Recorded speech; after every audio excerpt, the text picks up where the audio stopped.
Hello students, dictation 5 second बाद शुरू होगा।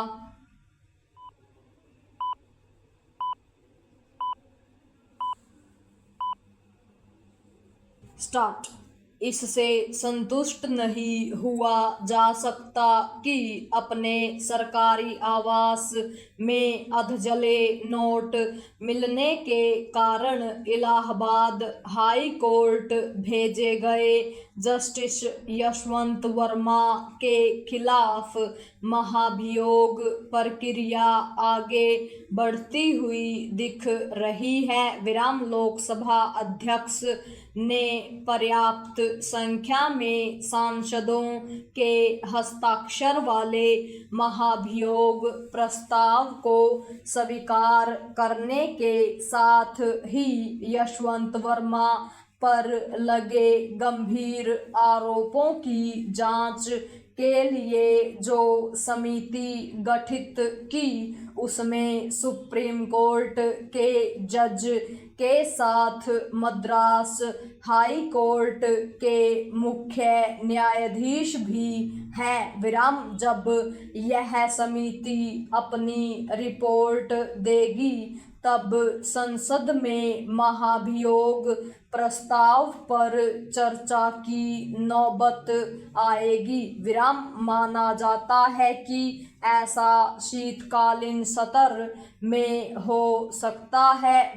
इसका मतलब है कि यशवंत वर्मा कुछ और माह तक सुविधाओं का लाभ लेते रहेंगे और न्यायाधीश कहलाते रहेंगे। क्या यह न्यायपालिका और लोकतंत्र का उपहास नहीं होगा? जस्टिस यशवंत वर्मा के दिल्ली स्थित सरकारी आवास में इसी वर्ष मार्च में तमाम अधजले नोट मिले थे। वे यह नहीं बता पाए कि उनके सरकारी आवास में इतनी अधिक राशि कहां से आ गई और कौन रख गया? उनकी माने तो किसी ने उनके खिलाफ साजिश की है। क्या यह बात आसानी से हजम होने लायक है?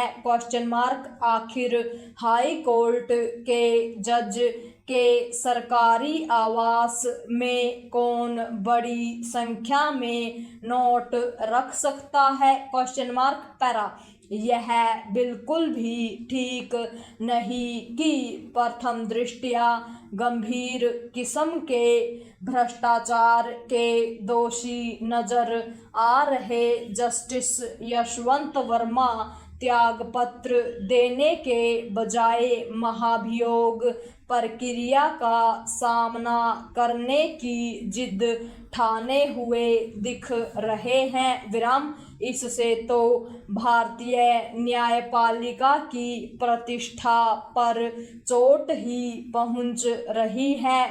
यह शर्मनाक है कि यशवंत वर्मा इसके बाद भी इस्तीफा देने की जरूरत नहीं समझ रहे हैं कि उनके आवास में अधजले नोट मिलने की जांच करने वाली सुप्रीम कोर्ट की समिति ने उन्हें कटघरे में खड़ा किया और उनकी यह दलील मानने से इनकार किया कि उनकी सफाई भरोसा करने लायक नहीं है।